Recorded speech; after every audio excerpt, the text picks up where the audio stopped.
I'm welcoming all of you in our another event in the series Urban History Digital Infrastructure Sharing Expertise and Networking Cities. This series, organized by the Center for Urban History with the support of the Center for Governance and Culture in Europe at the University of St. Gallen. And this series explores the methodological intersection between urban history and digital humanities. And we're trying to emphasize the process of creating the digital urban history projects, from the project design to the infrastructural dependencies and to the challenges of long-term maintenance of such projects. So today I have a great pleasure to introduce our guest speaker, Brigitte Lernorban. Brigitte is the Associate Professor of European History in the Global Context at Maastricht University in the Netherlands. In her research, she has examined the modernization projects of socialist Yugoslavia from the perspective of urban planning, labor migration, and maritime transportation. She is the author of two monographs. One of them is Designing Tito's Capital, Urban Planning, Modernism, and Socialism in Belgrade. And another, Citizens Without Borders, Yugoslavia and its migrant workers in Western Europe. Brigitte is also the principal investigator of ERC Consolidator project, women migrants from the northern Mediterranean and work in post-war northwestern Europe.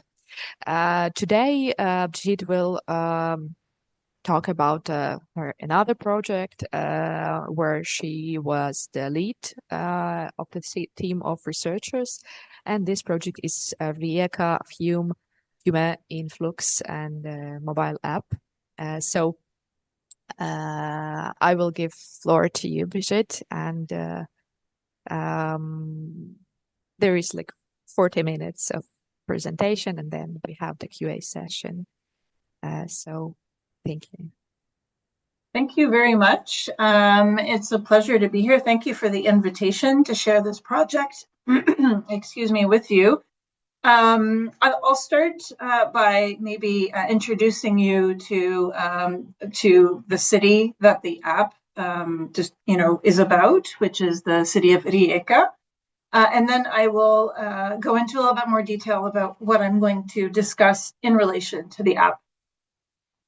Rijeka, which is also known by the Italian name Fiume, is one of a number of cities around the world that share the misfortune of having been claimed by rival national projects. Other cases include Belfast, Nicosia, Strasbourg, Wrocław. There are many others. And narrating the history of these cities is difficult. Which story is historically more accurate? Exclusive narratives are indeed one way to assert claims to rightful ownership of the city, and they become weapons in the arsenal of nationalist competition.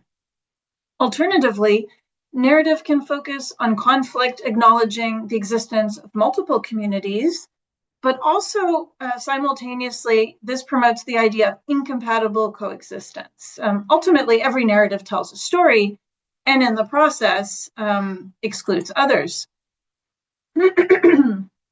The problem of narrating the history of contested place has resurfaced in recent years with vigor in the case of Rijeka. It was a city in the Habsburg Empire. It was Hungary's main port. And towards the end of the First World War, both Italians and the movement to create a South Slavic state asserted rival claims on the Rijeka, in addition to an autonomous movement led by Riccardo Zanella. Gabriele D'Annunzio famously occupied the city in 1919 on behalf of Italy. And he and his followers were then expelled in 1920 after the signing of the Treaty of Rapallo, which established Rijeka as an independent state on the newly established border between Italy and the Kingdom of Serbs, Croats, and Slovenes. This free state was short-lived, although the Autonomous Party came to power in October 1921 Ultimately, the Italian fascist state occupied the city shortly after that and formally annexed Rijeka to Italy in 1924. And then there was another reversal with the Second World War. Following the occupation of the entire northern Adriatic region by Nazi Germany after Italy's capitulation in 1943, the communist partisans under Josip Broz Tito liberated the city and the adjoining Istrian Peninsula in the spring of 1945. And the 1947 peace treaty settled the question of Rijeka's belonging in Yugoslavia's favor. For all intents and purposes, there was some more kind of international legal settlement that needed to take place, but essentially the 1947 settlement really was the end of the question. And in the wake of this border change, hundreds of thousands of Italian speakers from the former Italian territories, including Rijeka, moved to Italy in what came to be known in Italy as the Istrian-Dalmatian exodus. And Rijeka would ultimately remain part of Yugoslavia until Croatia's secession from the country in 1991. And now, of course, it remains part of Croatia. And you can see on the screen, there's a star showing its location. The history of national contestation over the Northern Adriatic continues to haunt the region and resonate with Croats and Italians alike. So in 2021, Rijeka was the European cultural capital, and the slogan that was adopted for this program was Port of Diversity.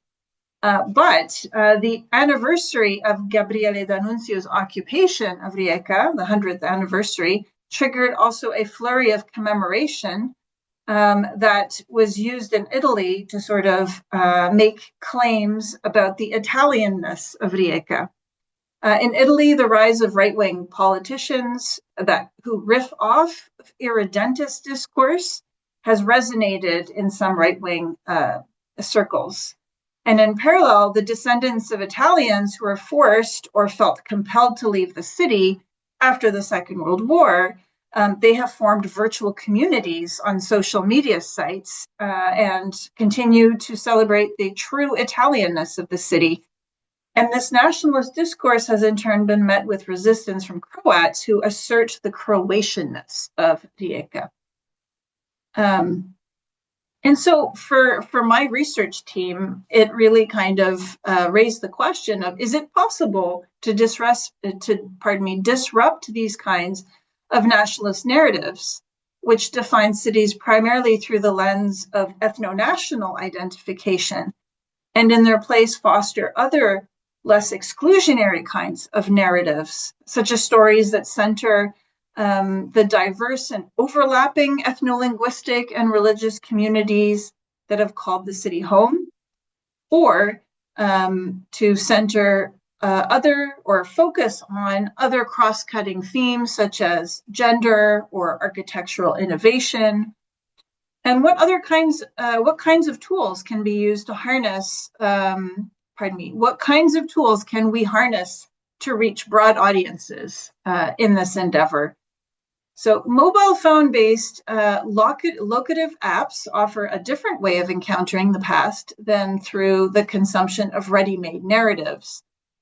They encourage engagement with maps, and through this, with the help of other tools such as augmented reality and flexible knowledge structures, such as databases that can be queried or explored in multiple ways.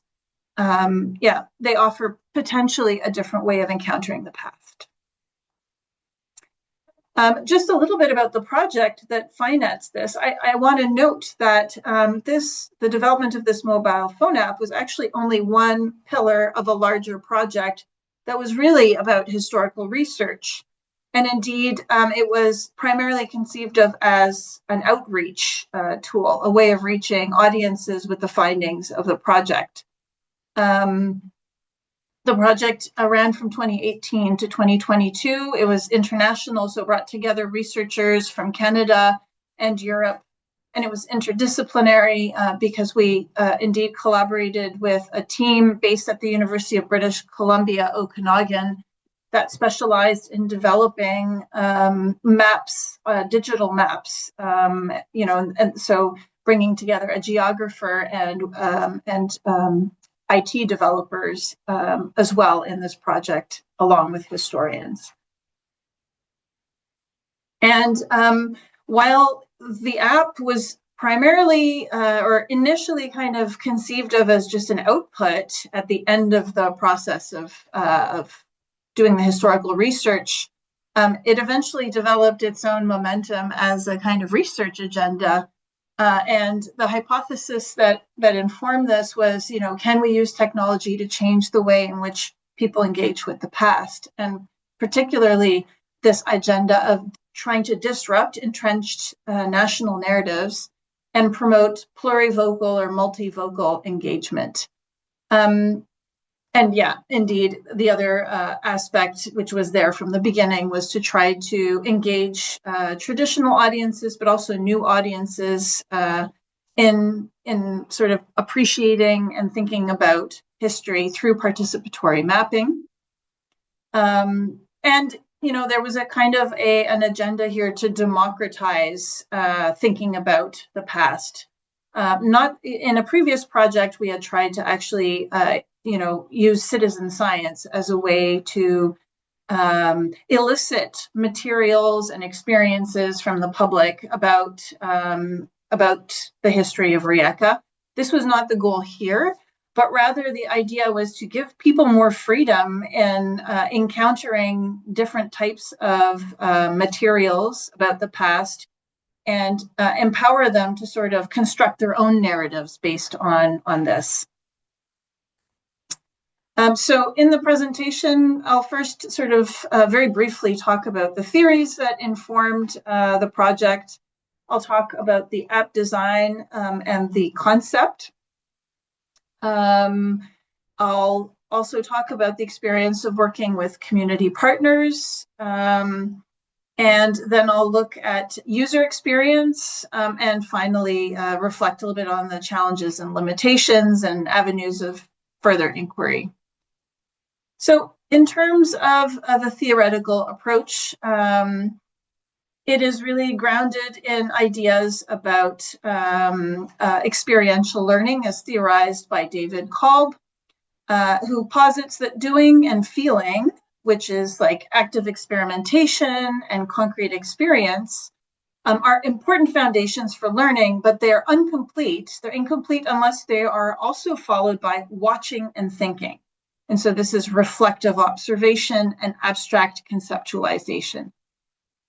So engaging the bodily senses can help to foster meaning making by triggering an emotional response and sharpening interest and focus. But narrative making is also an essential step in meaning making because ultimately, as Emily Sizia has said, human beings think in narratives and through narratives by using and understanding specific patterns, structures, motifs, etc. And therefore, both immersive and discursive practices are essential in experiential learning. So the Rijeka and Flux mobile phone app begins with the experience of moving through and sensing the city and supplements and augments this experience with narrative fragments and additional visual sensory data that are intended to stimulate reflection and conceptualization. And another important concept in developing the app was the idea of deep maps. And so the vehicle employed in the app is the deep map in combination with the embodied experience, as I've just said. And deep mapping is a concept developed in the spatial humanities to move beyond Cartesian notions of space and imagine ways of visualizing space that integrate space, place, and time. And David Bodenhammer and Corrigan and Harris have defined deep maps as a new creative space that is visual, structurally open, genuinely multimedia, and multi-layered. And they note that such maps do not explicitly seek authority or objectivity, but provoke negotiation between insiders and outsiders, experts and contributors over what is represented and how. So they're framed as a conversation and not a statement. They are inherently unstable, continually unfolding and changing in response to new data, new perspectives, and new insights. Deep maps privilege multivocality, the inclusion of many different voices reflecting different positions. Embracing multivocality involves rejecting the premise that there is a single story about any particular place or time, which is an assumption at the heart of exclusionary nationalist narratives, and that silence alternative narratives. So these were the two sort of core concepts that informed our design of the app. So the app, as I said, was developed by a team of 5 researchers, which were made up by the University of British Columbia-based Spice Lab. They were the developers of the app, 2 historians, and an architectural historian who was also a graphic designer. All historians who were involved in the Rijeka and Flux project, the larger historical project, were included through multiple consultations at different stages of the app development. They provided critiques and reflections on their own experiences using the app that then fed back into the design process. It was a very iterative process. It was launched in 2021 and continued to be actively maintained until April of 2024. And this reflects its limited funding life cycle. And then what happened after there, the app was sunsetted much more quickly than I ever anticipated. And this had to do with changes in the policies of the main app stores, which the Spice Lab was unable to comply with. And as a result of that, it's no longer available for download, which was quite sad and shocking in how, the way that it happened. But I think there's still a lot that we can learn about the process. The basic building block of the app is what we call markers, which is to say a geolocated pin color-coded for time period and with an icon identifying its type. And so when you click on the marker, you access a card with content, which is primarily a paragraph between 250 and 300 words, which describes the history of the site and its significance, and historic images. And some markers also have short videos with experts discussing their research in relation to the marker. So users can interact with the marker in 3 ways. They can see them located on a map. They can encounter them in an augmented reality format by holding their phone up against the landscape, or they can see them in a list format. And this is the back end. This was kind of innovative as well. It basically used a Google spreadsheet. And so every item in the app had a line, and the researchers who were responsible for each one of these markers filled out the fields for that particular line, which made it very easy for them to edit and add new content. And then the app would pull the data from this Google spreadsheet. I want to briefly talk about co-creation, working with community partners. So the decision to undertake co-creation with community partners was actually an organic development. It was not in our initial plan. And it happened when the project was approached by activists who had designed a feminist walking tour as part of a festival of queer and feminist culture called the Smokwa Festival. And for these activists, the app offered both a repository for the work they had done, which was they had made a paper guided tour, so it was very ephemeral. So it created a repository and also the possibility of reaching a broader audience. And adapting and including the texts in the walking tour to the app was clearly in line with the app's principle of multivocality. It brought in a new story. So including the feminist walking tour added a new narrative in which women activists, architects, writers, and scholars played an important role in shaping the city. Not only were women largely absent or peripheral in nationalist narratives, but the contributions of these women provide an alternative to a narrative that's defined by conflict. Following this experience, the project collaborated with the Jewish community of Rijeka to create another set of 5 markers showcasing that community's rich history. And in contrast to the previous collaboration, the process of developing these markers was really much more co-creation. The texts were authored by a member of the Jewish community, Rina Brumini, and then were edited and translated by, go back to that slide. They were edited and translated by project members. This process sometimes elicited disagreements and negotiations, and I can go into greater detail about that if anybody is interested. But I think ultimately, it was worth it because it allowed us to include and make visible to a broader audience the stories of a community whose size and whose heritage was devastated during the Second World War. I want to make sure that I have enough time to talk about anything, but if anybody has any questions about this, I would be happy to go back to it. The mobile phone app has many of the same features that you might expect in, say, a guidebook, which is to say short descriptions, photographs of important places, a map, suggested itineraries, and an index. But what makes it different is the level of flexibility that it offers to users in engaging with its contents through filters, which has 2 consequences. It invites users to interact more freely with their environment. It can sort of be driven by curiosity, and it provides more opportunities to follow their own interests. So if people are interested in particular content, they can find it easily. The application allows users to engage with the contents in multiple ways, ranging from minimally curated, for example, browsing a list of markers or following the inspiration of the moment, or highly curated, so taking a thematic guided tour, for example. Guided tours were thematic visits designed by app historians who selected a series of interconnected markers to present particular perspectives on Rijeka's past. So, for example, places that have been physically erased or obscured. This was the Hidden Rijeka tour. The architectural history of concrete and construction in Rijeka, that was Concrete Jungle. Rijeka's migration history, that was People on the Move.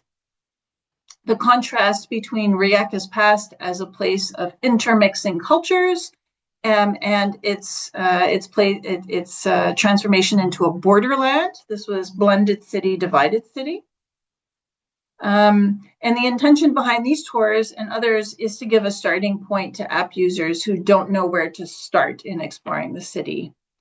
And while some of the tours explored lieux de mémoire that were connected with polarizing figures, such as Tito and Denuncio, this was the Ghosts of Rijeka tour, and other tours also looked at the legacies of particular linguistic communities.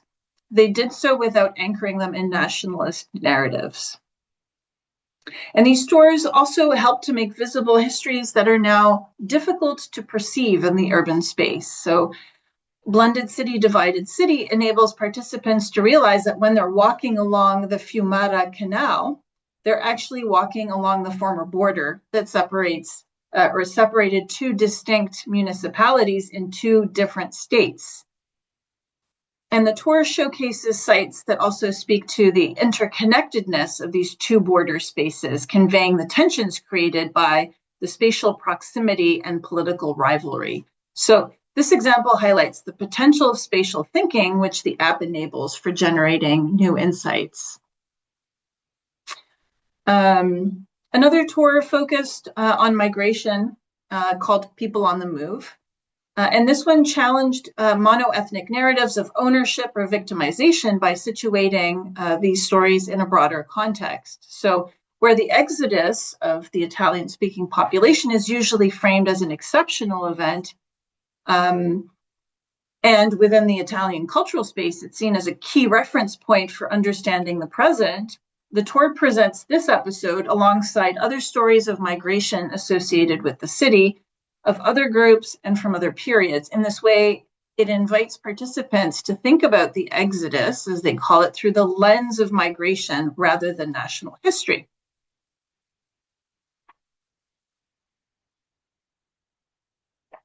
And the app also allows users to follow their curiosity by looking at markers according to typology, time period, or by searching for specific markers by title keywords using the search function.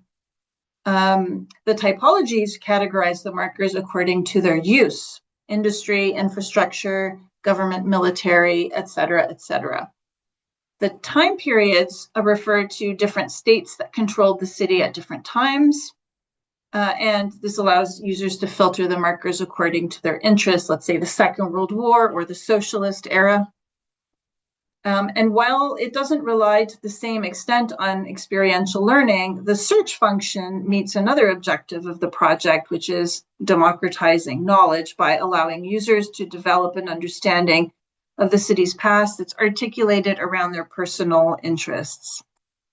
So this is the, so you can see how this is also connected to the way that the markers work. So you can see that all the markers of a particular type have the same drawing at the center of the icon. And then all the markers related to a particular time period have the same color. So it helps with the readability of the map. And here you can see that people could also search by researcher. On the other end of the curation spectrum, users could choose to interact with the app in less predetermined ways. They could, for example, call up a list of all the markers and scroll down the list until they found one that intrigued them. Or the starting point could be spatial and experiential, so users could let their wanderings through the city guide their encounter with the past.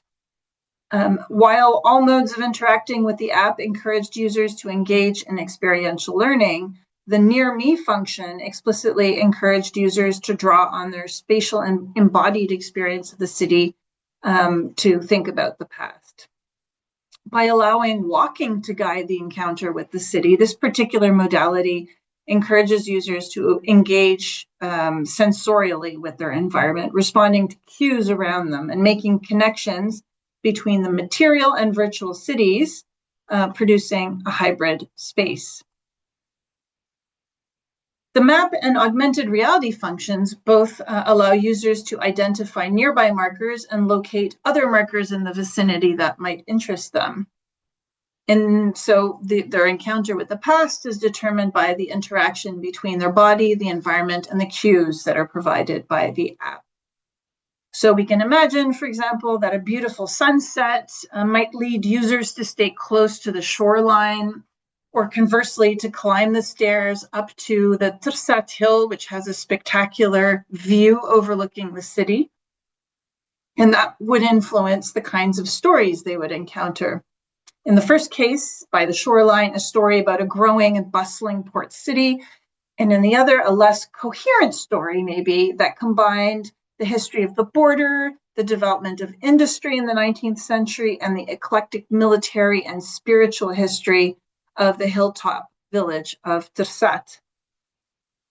A stormy day, conversely, might persuade a walker to stay close to the city center, focusing discovery on the cultural and linguistic history of the city.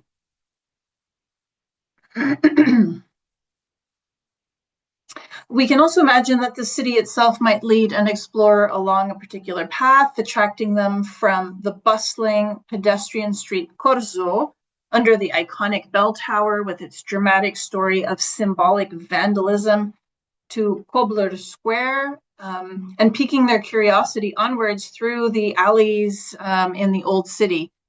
The city's vistas and the natural flow of its pathways might then weave a particular story, or alternatively present specific paradoxes. So a tourist walking along the Corso, for example, would note the surprising proximity of two buildings, the Filodrammatica Theater and the Radio Rijeka building, which are notable as meeting places for the rival Croatian and Italian national movements during the First World War.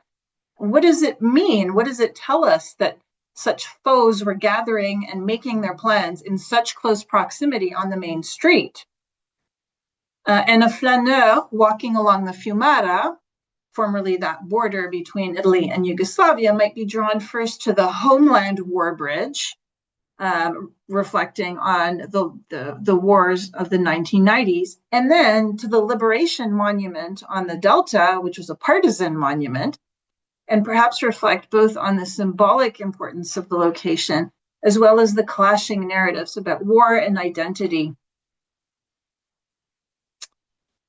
And in addition to shaping narratives through itineraries, space can also contribute to the story experientially. And this is particularly evident in the case of sites that have been materially erased, leading to an experience that can be described as haunting, a liminal space where something that no longer exists is conjured back into existence.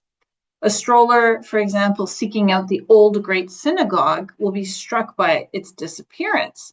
The absence of this monumental building and its replacement by a mundane apartment building invites reflection, an effect that's already been explored in depth by the artist Gunther Demnig, for example, with his Stolpersteine, which marked the places of residence of victims of Nazi persecution. And app users might encounter the same experience when seeking out the Venetian Lion Monument on the docks, or two monuments to Yugoslav kings. What does it tell us that these once important monuments have been obliterated? And they might also encounter the faint presence of partisan graffiti on ordinary residential building walls and marvel at the ghostly traces of the past. So this, I think, is a really evocative example of how sensory learning can lead to meaningful thinking about the past. I'd like to talk a little bit about, how effective this app was in meeting its objectives, because, having set out to accomplish something, to disrupt these narratives and encourage people to think differently about the city, we wanted to find out whether it actually did that. Because I had not thought about user experience when I applied for the grant, there wasn't really much in the way of funding to make this possible. So I organized a series of focus groups with classes of students at the University of Rijeka, but also students from the Free University of Brussels, who were going on a study trip to Rijeka, and also secondary school students in Rijeka. So, the results that we got, I wouldn't call them sort of like, I wouldn't talk about sample size and how representative they are, but I think they provided some really interesting insights into how people used this app and what they got out of it. So we wanted to evaluate the appeal of the app and also to explore its potential to disrupt these narratives and generate new narratives that reflected the city's complexity. And as you can, I've listed the focus groups there. For some reason, the print is really small. I apologize for that. And so in terms of the app's appeal as a piece of technology, so what we found is that ultimately the potential of the app to do the things we wanted it to do, to challenge those existing narratives about the past, is dependent on whether it's appealing enough to attract and keep users. And on the one hand, this relies on technical functionality and ease of use. And on the other hand, it relates to whether or not the app is experientially rich and compelling.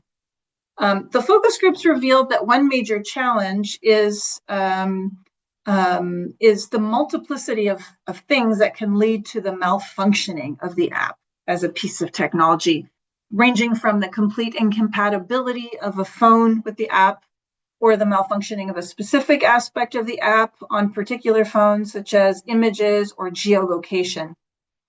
The functionality of augmented reality was really of very varying quality and reliability depending on the phone. And in addition to problems with specific phone models, the app needs to be regularly updated to keep up with software upgrades, and this would periodically lead to malfunctioning. And the project did not have the resources to ensure rapid and efficient technical support. So in the context of a focus group, the malfunctioning of the app on some participants' phones would lead to a marked negative assessment of the app by those who were unable to use it properly. And it even colored the assessment of the group as a whole. So if one person had problems, it impacted everyone's opinion. And those experiences of technical malfunctioning, however minor, such as like missing the "you are here" cursor on the map, or geolocation lag or augmented reality glitches, they tended to lead to lukewarm evaluation of the content of the app. And this suggests that technical malfunctions are fundamentally alienating. In the words of one participant, the concept is fun, the technology is maybe a bit too difficult, and that leads to frustration. Interestingly, a few participants expressed excitement at the augmented reality feature in spite of having a mixed experience with the functionality. And this might be because it was seen as innovative, or maybe it was just less essential to the basic functioning of the app. But indeed, I would say that as a whole, it was one of the most difficult features to implement. And I think the limited appeal of augmented reality more broadly, I think reflects the technical and formal limitations of the monocle view in which virtual objects are overlaid over the phone's camera view. So that was definitely something that, in retrospect, I think we invested too much resources in terms of what we got back out of it. And in addition to comments focused on technical malfunctions and usability, focus group participants contributed valuable insights into the overall utility of the technology as a tool for engaging with the past. So several commented that the app allowed them to engage with their environment effectively. One described the experience as interactive rather than passive and immersive. Another expressed appreciation for the ability to be in control with the app, facilitating exploration rather than dictating a set itinerary. One participant appreciated that it allowed them to become aware of the rich and surprising history of buildings that they passed by many times without noticing. Another commented that the app is a handy resource, concise and less bulky than a book. While this framed things positively, the implication was that it lacked depth.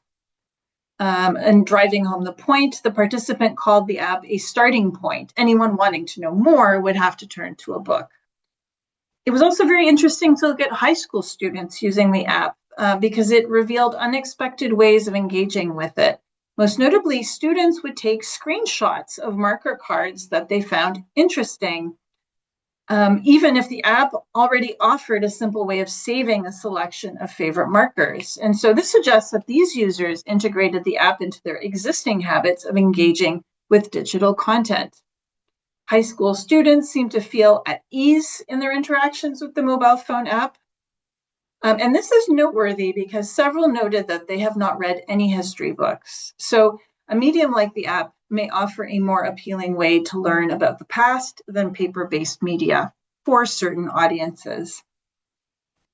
But I think it's noteworthy that at least 2 university-level users found that the app alienated them from their environment rather than allowing them to engage with it. They said, "We shouldn't be staring at a phone while we walk. We should be looking around." Another participant found the app not only distracting from the city and its history, but even distorting. They said, "The application seems to us to completely bypass the human aspect of the story in the city. We're in the city only in contact with buildings and the application. We only look up from the phone to see buildings and vice versa. The history seems to be dulled by the app. So I think it's important also to think about these comments. And, one of the things we reflected on is, does this reflect a specific limitation of the technology, that it is inherently distracting? Or should we be looking at pursuing technological solutions that can help address this feeling of alienation from the city? And there's indeed a rich literature on this topic. We came to the conclusion that textual and audiovisual prompts that invite the user to engage physically and perhaps playfully with the urban space might be a productive way forward. Keeping in mind, these observations about the limitation and paradoxes of the medium in general and the specific platform we designed, how successful was the app in encouraging users to explore the many possible narratives about Rijeka's past, setting aside exclusionary ethno-national narratives? The focus groups provide only partial insight into this question, as they were based on short-term use of the app, raising the question of whether it's realistic to expect that it is possible to create a narrative of place or change someone's point of view through such a brief contact. The students clearly did learn new facts about the city in which they lived.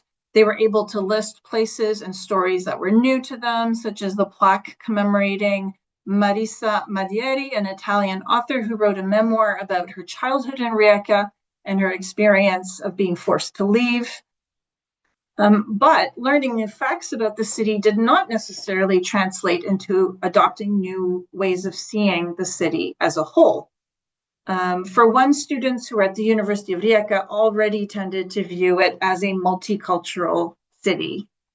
Consequently, they did not feel like they learned fundamentally, that like what they learned fundamentally changed their understanding of the city. And this may have led to one user's remark that the app's main audience is tourists rather than themselves. Yet the direction of causality remained unclear. Did they see the app as being for tourists because it failed to challenge their pre-existing understanding sufficiently? Or did they engage in a limited way with it because they perceived it as being directed at another audience? Collecting feedback from the students from the Université Libre de Bruxelles provided an opportunity to investigate what users who knew very little about the city would get from a brief encounter with the app. So students in a master's level course had attended a lecture in the previous week on the memory culture of Rijeka, and then immediately prior to doing the focus group, they had another lecture on the creation of the mobile phone app. Following this, they were asked the following questions using the Mentimeter word cloud function. Which concepts or adjectives do you associate with Rijeka? And they were able to enter 10 terms. Then they were asked to follow the people on the move tour, the migration one. And afterwards, they were asked the same question, and they were reminded they could use the same terms as previously, but they could also use new terms. And a comparison of the two word clouds revealed quite a bit of similarity, which reflects the knowledge that students acquired previously in the lectures. Yet there were some interesting, if subtle, shifts in the terms that were submitted. This included new terms, suggesting a more complex reading of the city's ethnic makeup, Serb, Slovene, for example, as well as new terms relating to the notion of communities. There was an increased number of words referring to the Second World War and the communist period. And new terms appeared that reflected a richer understanding of the city's past beyond ethnic conflict. Terms from the semantic field of the economy, of culture, and geographic features such as river, hilly, Fiumata Canal. And the Second World Cloud also included more analytical terminology, such as cultural separation, linguistic separation, and cultural policy. So While the results of this simple experiment do not suggest that students adopted specific new narratives about the city of Rijeka after following the guided tour, it does suggest that even with a remote and abbreviated exploration of a guided tour, their understanding of the past of the city deepened and became more multi-layered. That is, it suggests that they acquired a more refined understanding of the phenomena initially identified: multiculturalism, multilingualism. And they broadened their temporal, conceptual, and possibly spatial understanding of the city's past. A few students from this class subsequently visited the Rijeka on a field trip with their instructor, and they took the blended city, divided city tour, and they were invited to provide anonymous feedback. We got 7 responses. And one detailed response suggests that the experience of the guided tour was successful in communicating a complex, multivocal narrative about the city's past. The student said, "This visit sought to expose the palimpsest of influence and multiple occupations that the city has experienced.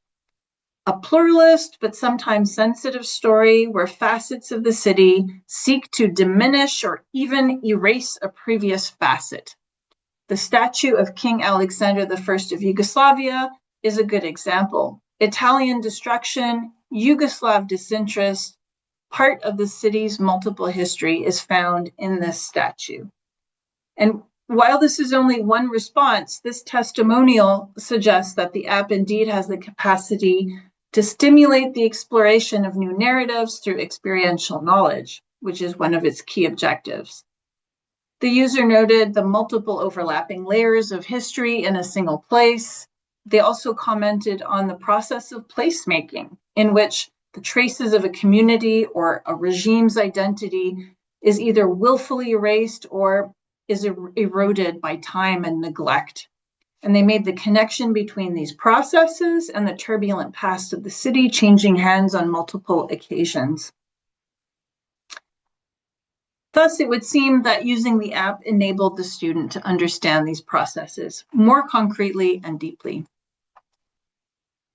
In creating the mobile phone app, we pursued 3 objectives: to create an innovative multivocal way to reach audiences with our research, explore the potential of experiential learning for deepening our engagement with the history of a city, and empower users to discover and assemble new evidence-based narratives about its past. And we hoped in this way to disrupt entrenched exclusionary narratives. Through the app, users are confronted with the stories of many different communities, and they have the opportunity to ponder the everyday life, proximity of these communities, and ongoing and overlapping production and erasure of traces of different political projects and communities. Reflecting back, we can make a few observations regarding the successes, opportunities, and challenges. One of the lessons that we learned is in developing the app is that we could broaden our notion of expertise to include local experts outside the academy, giving back to the community by providing it with a place to archive its knowledge and share it with broader audiences.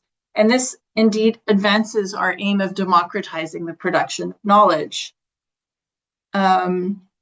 Feedback collected in the focus groups demonstrated that the app has the potential as a useful and appealing tool for communicating place-based historical knowledge.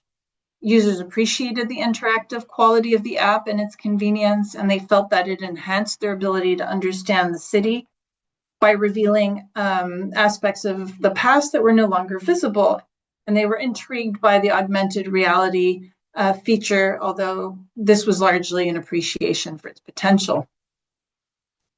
One of the key challenges that emerged is securing user loyalty, getting users to keep using the app. And this is partly due to technological challenges, but users' willingness to keep using the app also depended on how much they got out of it. Some felt like there were limits to its ability to stimulate meaningful engagement with the city. And while the app has as one of its key features the ability to make the invisible and obliterated visible, and to help people to picture the city as it was in the past. Some users felt that it alienated them from their environs as they tended to only pay attention to a screen instead of the city around them. So technology materialized as a problem, both when it worked well and when it worked poorly, raising the interesting question of whether technological improvements might resolve the frustrations or whether there's an inherent limitation to technology's ability to mediate experiential learning. And another problem in fostering user loyalty was the app's difficulty in connecting with its intended audience. And here the pandemic clearly had an impact as the app was launched in early 2021 and the border closures and lockdowns made it more difficult to promote the app to potential users, and it reduced the number of tourists who were visiting the city. And some focus group participants who were already familiar with the city were not convinced that they could get something new from using it. And this suggests a possible limitation to achieving our overall aim of disrupting entrenched narratives. It might be resolved by involving the target audience in the creation and the app. User testing should focus on better understanding what would entice locals to engage with such an app, ideally more than once, and what kinds of features, media, and content are successful in generating persistent interest and empathy. But the focus groups also revealed that this type of tool has significant potential in fostering polyvocal understandings of contested cities among what we might call naive users, which is to say school-age students who are starting to learn about the history of their home city, and tourists. High school students found the format engaging. We also tested it with tour guides, and the tour guides appreciated its ability to make the city's heritage visible and accessible. And so these findings reinforce the need to really be clear at the beginning of the design process who is the intended audience, and to tailor the design and content to that audience. The observations and feedback collected in the focus group suggest two possible paths for further inquiry. The first is whether it's possible to lessen the effect of alienation from the environment that some users noted, and to create a productive dialogue between digital technology and the urban environment. And the second is to consider how users who already have knowledge about the city can be convinced that they might learn something new by engaging with a tool like this. And more broadly, how the psychological barriers to changing your mind can be overcome. Thank you. Thank you very much, Bridget. It was really interesting, and I need to confess that for me, I have also a lot of questions for our projects in the center. We faced actually the same about the for example, how we can change the narratives, yes, in local communities. Yeah. I'm sorry if the technology actually didn't work this time for a long time. Yeah, but still, I will ask my question a little bit later, and perhaps someone from the audience has something to say or share. So I invite you to floor, but if not, the question which I asking myself now and for a long time, you you were thinking, and in the focus of your project was how to reach different audience, yes, how the academics reach a different audience with the digital technology, yes, and application was the way. But while you were working with digital, it somehow influenced your own research in urban history. Do you think started to think differently rather than our typical, yes, methodology of urban history? Something has changed, or it's like only the tool for visualization or something like that. Hmm. Well, what I would say one sort of lasting, because I'm not sure I will be creating any more mobile phone apps, because one thing that I did become very aware of is indeed for an academic, the amount of resources that is required to sustain a project like this and to promote it to intended audiences. So I'm not sure that this is something that I will be the direction that I will be going into. However, what it really sensitized me to is, surprising places that you can gain new knowledge about a place beyond archives and the traditional sources that historians use. Like particularly, I think academic historians tend to look down on local historians as somehow, not serious, as antiquarian, as possessing a lot of empirical knowledge, but that is somehow not. We don't always have the curiosity to engage with these historians and understand what they can bring to the conversation beyond, empirical detail. And working with, for example, the Jewish community and working with these I would say feminist lesbian activists who collected knowledge about these important figures made me aware that they don't just have like detail, right? They also have ways of thinking about the past of the city, and that were I to do this project again, I would put that as part of the project from the beginning, um, mobilizing this knowledge and mobilizing these perspectives, and helping me to think about what the app should look like, in order to be really compelling for other people. Thank you. We like a few years ago, I we had this guy who were a developer, and he came to the center.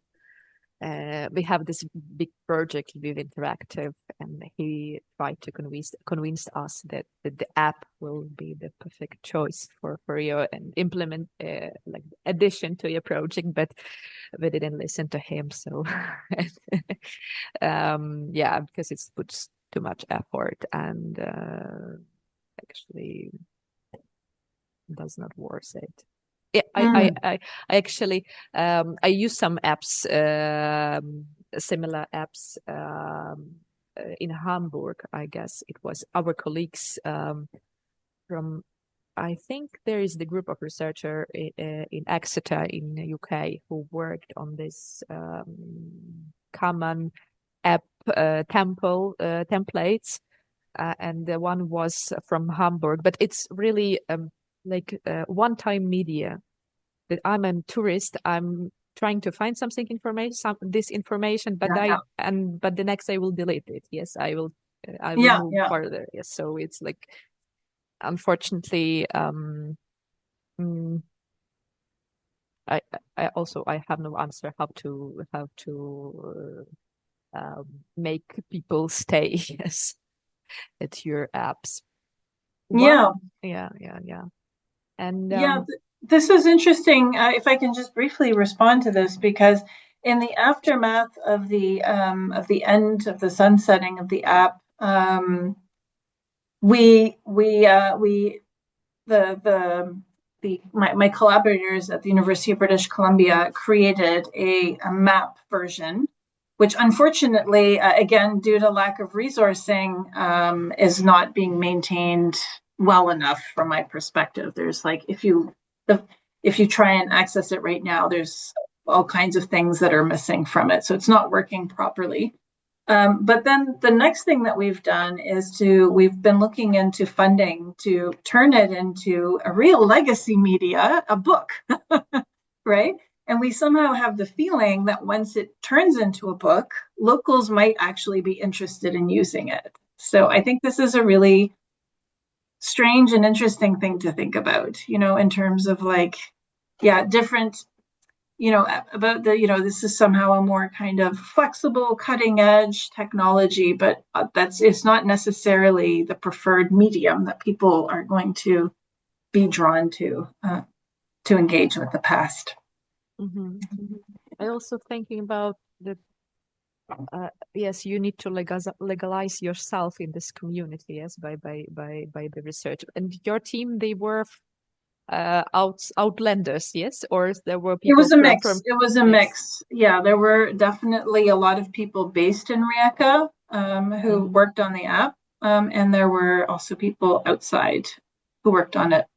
And we collaborated actually with the university. So we hired postdoctoral researchers who were based there and who worked on the app. So we had a real we made a real effort to not turn this into a project that is entirely based in Canada and is about this other place, but does not is not rooted there.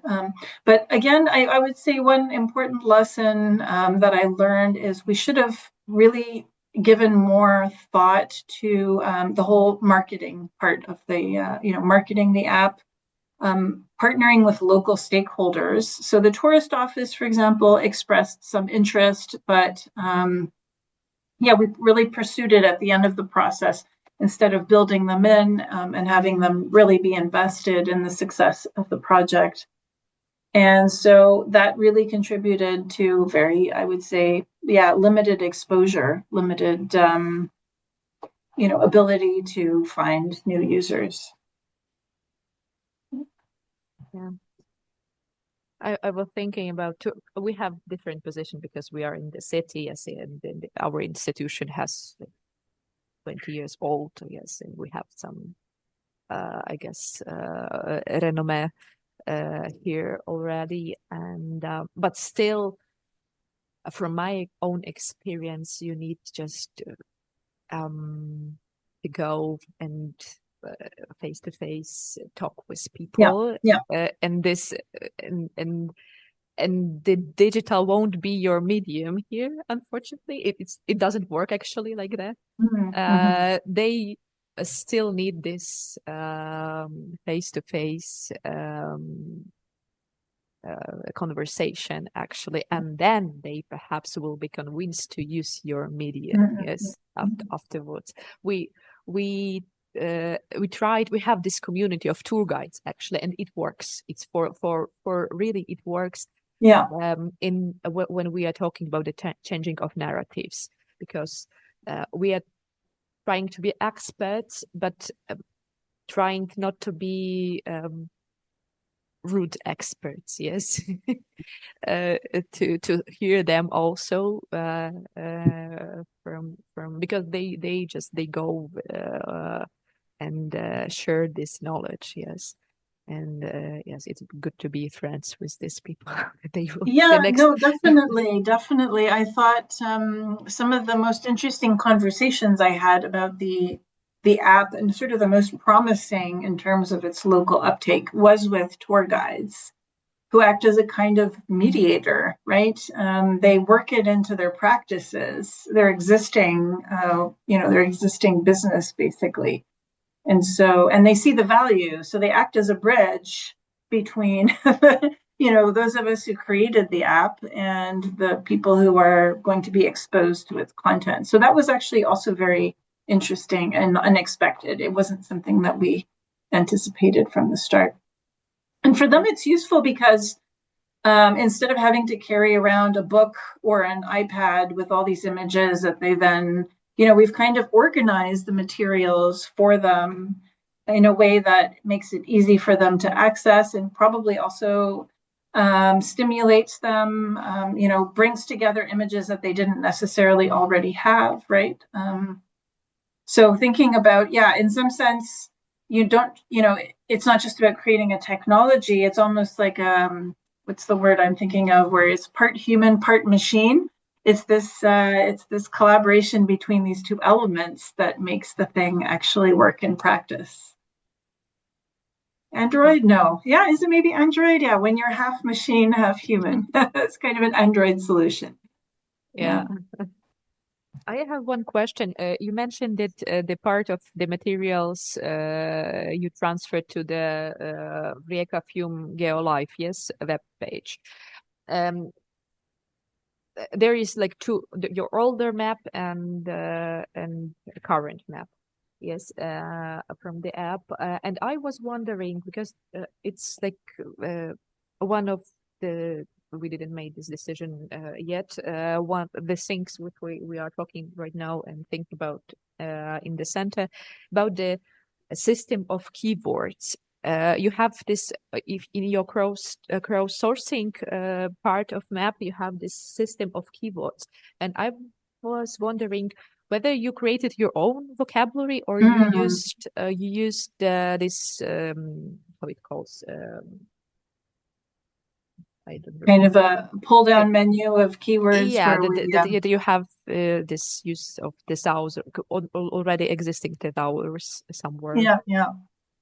I'm trying to think back because this was an old project, and sometimes the two projects melt into each other in my mind.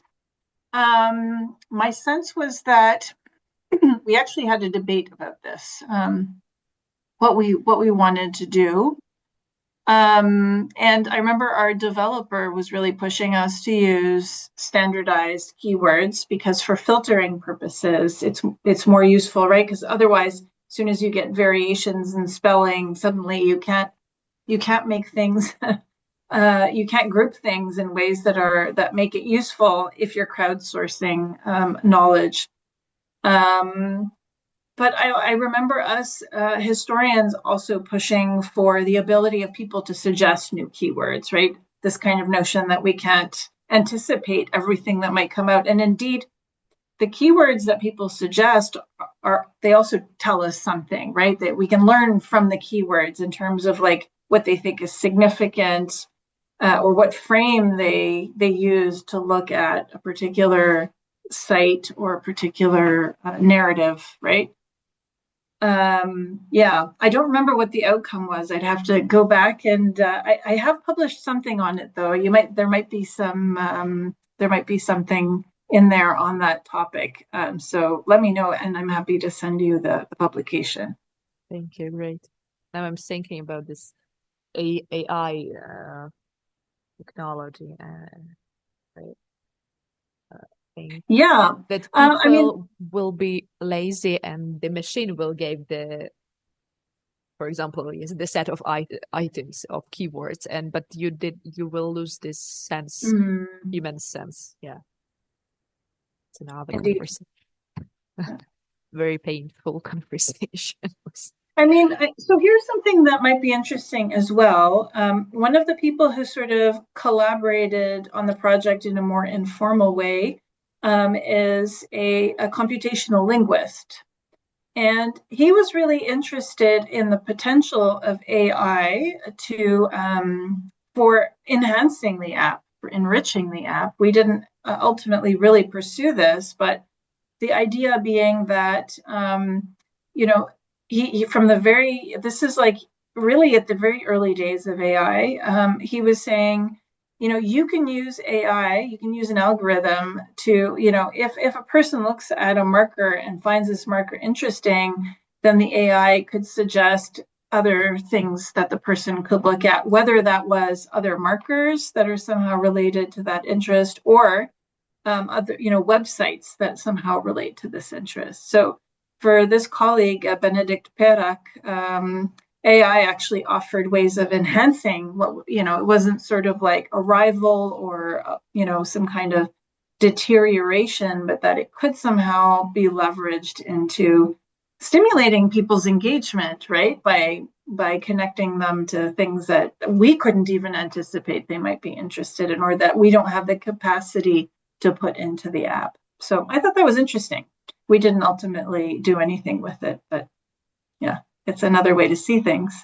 Yeah, we are now thinking about something with AI and our developers trying ours to convince, but we'll see what, what will happen with this.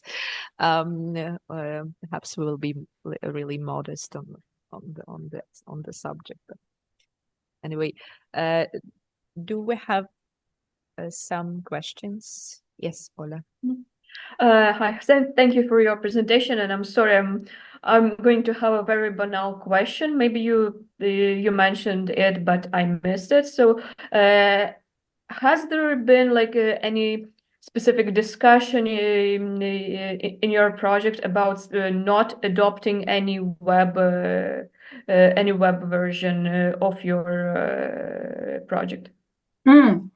So actually, when the development team at UBC informed me that that the mobile phone version was going to end, part of the sort of the consolation prize was that they told me that they would develop a web version, but not a web version that behaves like an app, really like a classical, GeoLive, which is that was their kind of their main platform, a GeoLive map. And they created it for us, but ultimately, and I mean, I think this is like maybe a bigger conversation about resourcing of these kinds of things. Um, that it's a very small academic research lab at the university, and once they design something, they move on to the next project because it's about innovation and discovery. It's not a business. It's not about keeping things running indefinitely. And the developer in that small lab, yeah, his interest and his attention is occupied by whatever new grants are coming in. And ultimately, for example, when I knew I was giving this presentation, I emailed my former collaborator there, and I said, and he's a geographer. I said, hey, can some things are not functioning properly on the map. Can you look into these? But ultimately, he hasn't done it in time for this presentation. So the map exists, but I would say its functionality is not currently 100%. I will continue emailing my collaborator and getting him to ask him to fix that. But it's a kind of an ongoing challenge, and which is indeed why we want to create this book, because so much effort went into producing this content. It is really such a shame for it to, yeah, just kind of fade away. And so we want to produce something in a medium that we know will stay around for a long time. What I remembered, and you can also look to this presentation we had last year, the talk with Professor Stephen Robertson from what? I don't remember the university, but anyway, he presented the digital monograph, which right now the Stanford University Press has thinking like a really academic monograph, and perhaps it can be also the way for the next iteration is of your project, so you can just see how they are looking. Quite interesting actually, and Stephen Robinson book. I remember he corrected me that it is not project, it's the monograph, so digital monograph. So it calls the Harlem in Disorder. And they have like the Stanford has this series of such monographs, and they have this outsource and free app that they use for creating this thing. So I think it can be actually, but you need someone from the digital side, digital historian or something, to make these things works. But still, perhaps, Interesting. Yeah. yeah, because now I'm also thinking about my PhD and how that it won't work in the printed even PDF version. It doesn't work because I was bothering with this multi-layered story, and the printed version won't give me this what I wanted. Yes, that I wanted just to have these different layers and in one time, but this like very chronological media, yes, doesn't allow me to do this. So it's something that might be a future, yes, of academia, but still, when the Stanford Press decided to they want to sustain somehow this project. They print it and save everything in paper and PDF. So it's actually yeah. So, but still, maybe it is the solution of how to sustain digital. I will say that this rather innovative use of Google spreadsheets ended up being a real benefit from this perspective. Again, unanticipated because indeed the spreadsheet is very easily accessed and read. You don't need any computational skills to use it, any IT literacy whatsoever. And so, even with the shutdown of the app, although again, if anyone has it on their phone, it still works. It's the irony of the thing. It just can't be downloaded. So that's really a pity. Actually, my colleague, she has this iPhone 7 or something, like old version, and I asked her, because I have Android, I asked her to download the app, and she did. She managed. Yes, it's like the older version of iPhones. That is really crazy. Okay, so yeah, I guess some people can still access it that way. That's really cool. I didn't realize that.